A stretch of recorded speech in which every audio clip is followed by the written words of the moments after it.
Hello, I'm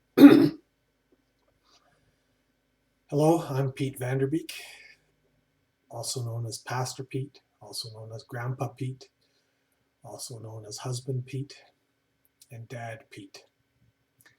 I'm a pastor by calling, and my specialty is in specialized transitional ministry.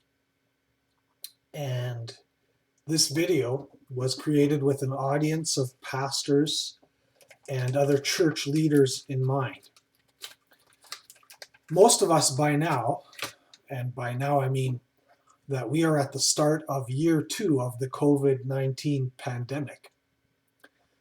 Most of us know at least one person who is into some conspiracy theory or another. There are many conspiracy theories out there that they could choose from if once they start looking. And part of the reason I think these are spreading is because you can look them up pretty quick. One set of these theories is directly related to our collective response to the pandemic as a society, and particularly as the church. From conversations and experiences I've had, this theory shows up in those who are part of our church community who push back on the necessary restrictions or on the declared restrictions. My shorthand way of referring to them is anti-maskers. It's just kind of a summary of a category for the purpose of brevity. I myself personally keep contact with a couple of people that I know to be in this category. One of them particularly outside of the church, but it helps me see how they think, so to speak. Now, the seed for what I'm sharing here took shape in a recent video chat with colleagues. One of them was describing the challenge of dealing with anti-maskers in their church and in an affiliated congregation. The talk was not only of those people's views or beliefs regarding whether masks are required or not, but how their behavior seems intent on infecting others and gathering others to their point of view. That really stood out for me. And hearing that prompted this two-part thought sequence. First, they're behaving just like viruses.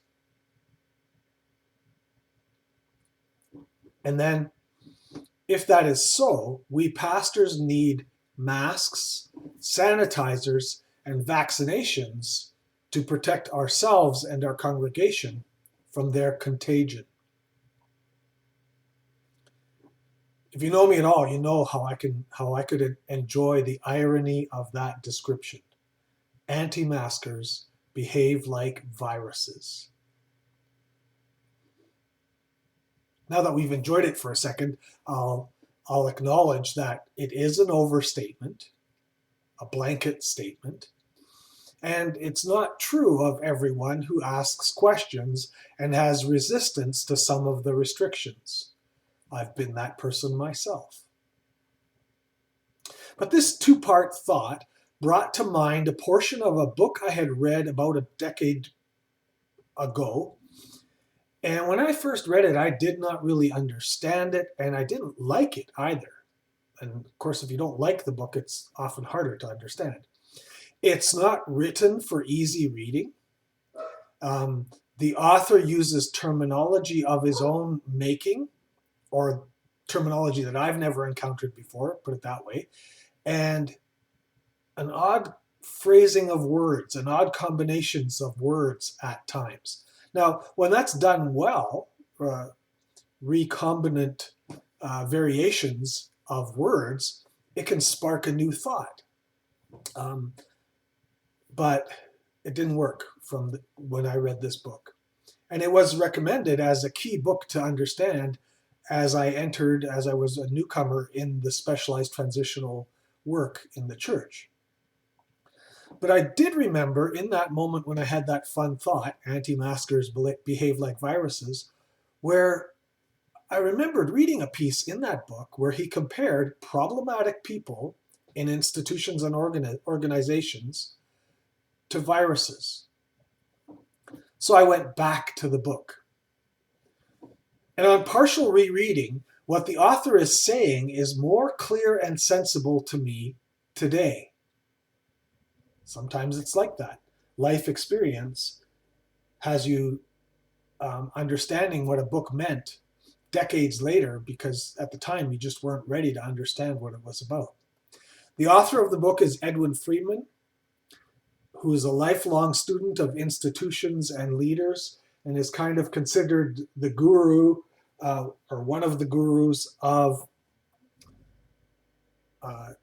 systems thinking when it comes to organizations. He's known for developing the understanding of groups as dynamic emotional systems or networks. Just 3 words, but there's a lot in there. Dynamic emotional systems.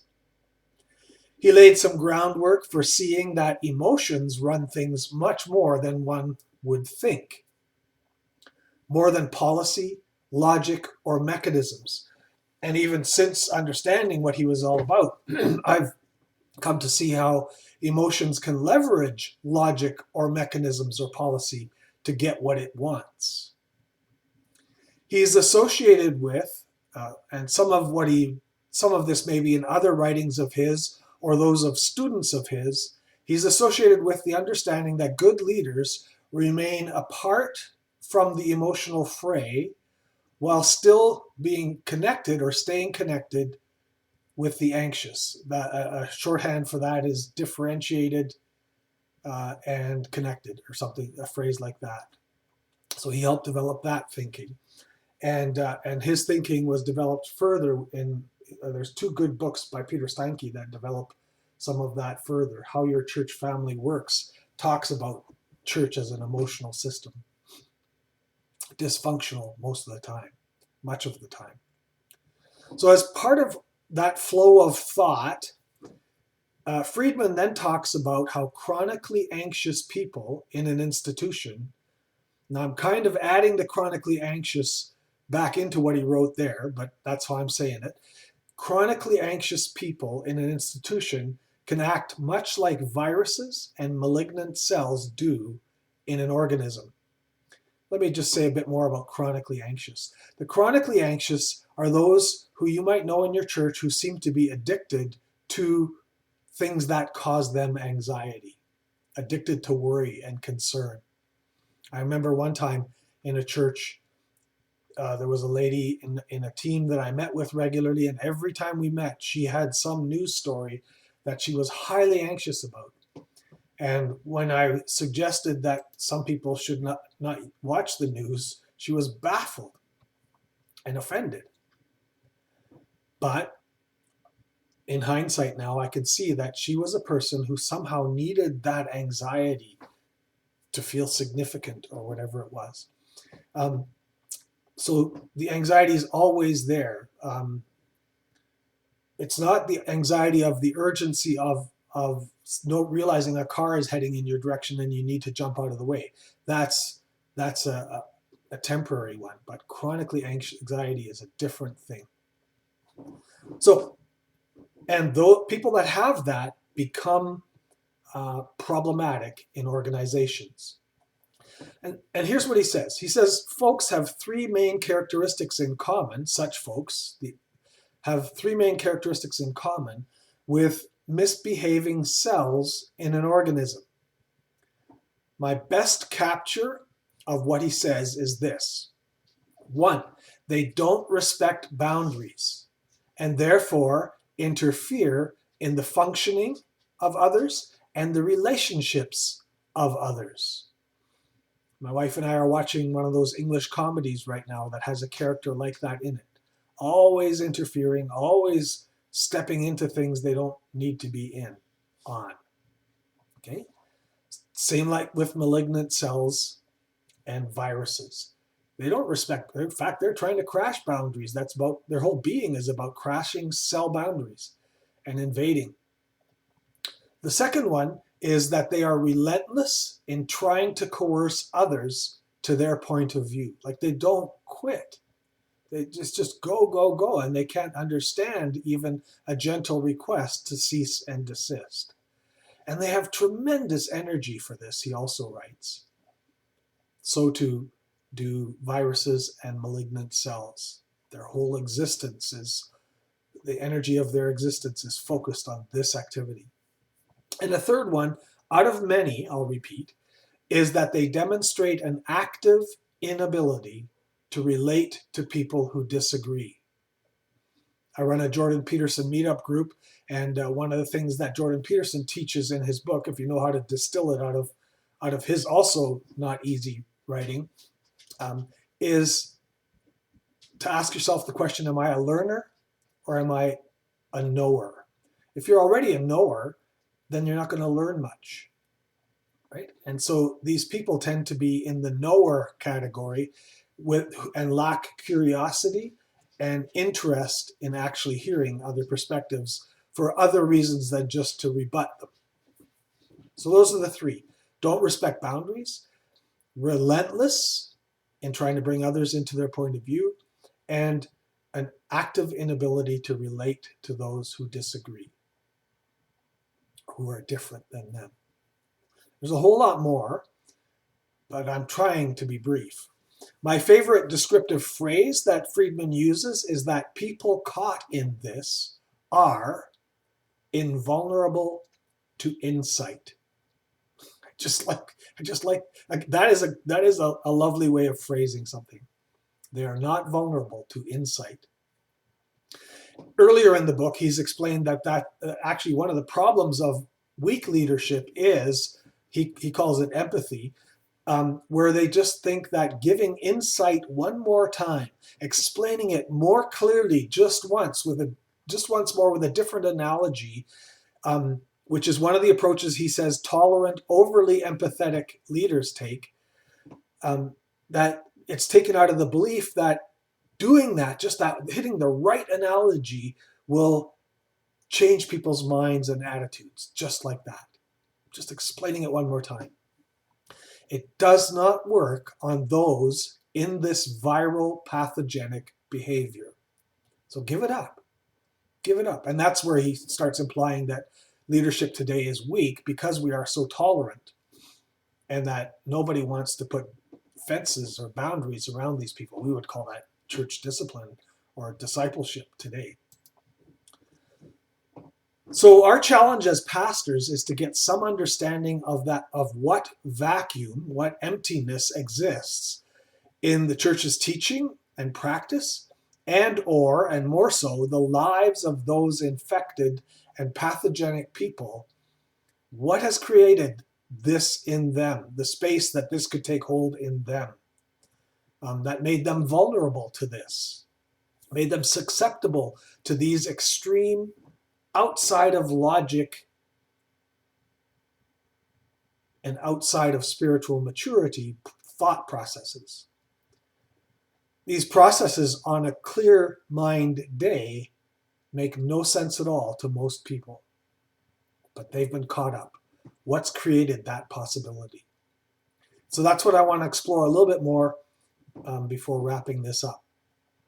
So understanding that better will give us proper compassion for those who are behaving invasively and virally. I've had to go through a phase myself where various problematic people in the church, I would just, at least internally, be angry, and sometimes externally. And I have had the difficult process of learning to actually be compassionate for where they are and how they got there before trying to engage further. It really sets you back to a different approach.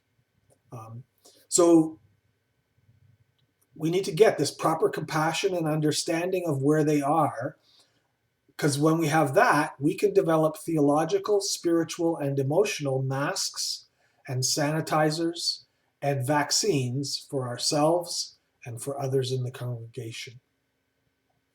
Now, right here, I need to tell you, you might be getting really excited now. He's going to answer all this. I don't have direct answers. I don't even have technical steps you should or can take. I'm just trying to understand the dynamics of this myself now with the video, with you listening over my shoulder, hoping it helps anyone who is facing this challenge or one like it. In digging around in this topic for a couple weeks now, I found a helpful posting about why people, and Christians particularly, are drawn to conspiracy theories. And hopefully I will remember. I'll put that in the notes for this particular video when it gets posted. The reasons given there point to where the vacuum might be. But again, I'm going to leave that to you to answer what that vacuum is, at least very specifically. So the first one this author mentions is that buying into a conspiracy theory helps us feel exceptional and special. You could even take that into like Gnosticism or special secret knowledge. It is a version of the playground taught. I hope you've all experienced it so you can relate to what I say. The playground taunt, but it's done more subtly, of I know something you don't know. The feeling of having special knowledge that others have not seen or heard yet is a powerful, powerful drug and attractant for conspiracy theories. Now, I should maybe back up a little bit to talk about that we're in a fearful or fear-filled environment. Things since January 2020, and particularly by March of that year, things have changed radically. They can feel kind of out of control. Hardly anything is normal. Even going to the grocery store is not normal anymore. Going to the doctor, going to church is not normal anymore. And already there was political turmoil in North America that was stirring things up. So you have to understand that this is a fearful time, and there are legitimate reasons to be somewhat fearful. In the face of that fear and anxiety, people are drawn to this kind of thing. Secondly, the second one he mentions is that we have a hard time admitting that some parts of our circumstances are hard to comprehend, let alone control. These come from forces far beyond our control. Right? Remember early on with the virus, the theories and conspiracy thoughts or ideas about where it came from was released from a lab on purpose. That's what we do when something's out of our control and not easily understood. We create a narrative that by having the narrative, we feel we're somewhat controlling it. We do not like the powerlessness of that situation. It's a naturally human thing to not like powerlessness. And yet, as believers, we're called to embrace certain kinds of powerlessness, and we are reminded that our world belongs to God. So when we're in that anxiety about feeling powerless to understand or explain, we then embrace complex, nonsensical explanations in order to feel like we are now victorious over the unknown. Because we can explain how some group is behind all this with evil intent. We'll talk about and then you can fill in the blank, agenda. The agenda of a particular group. And there's all kinds of them that are part of conspiracy theories. It's my experience that, or my thought, I guess, not experience, that there rarely is an actual plotting session of an agenda, but that sometimes certain thought processes in the world put the culture in a particular direction that it ends up in places nobody would have predicted. That's not an agenda, that's something else. So going that route of simplistic yet nonsensical complex explanations so that we can feel empowered over the problem is easier than acknowledging powerlessness and knowledgelessness. and doing the hard work of understanding and accepting that sometimes it is complicated and it will stay that way. We will not sort it out. We're not good at that. And so that's a second category of why people go for conspiracy theories. The third one that he mentions that I agree with is that buying into a conspiracy theory when we feel powerless puts us into a David position over against giants, right? So if we can be part of a conspiracy that says, this is corporate America messing with us. Corporate America is a giant, kind of an amorphous giant. And we can feel like some kind of heroic figure in the battle of naming and exposing their part in all of this. We're less likely to say that this might well be a result of our materialism and capitalism run rampant. We want to have a company name that we put at the end of the explanation. So when we're doing that, we feel the thrill of being the little guy exposing the giant for the farce that he is. We feel like we're the person pulling the curtain away and showing that it's just a midget running the major operation. That's a third thing that's mentioned in this article. The article, if you want to search it, in case I forget to post the link, why your Christian friends and family members are so easily fooled by conspiracy theories,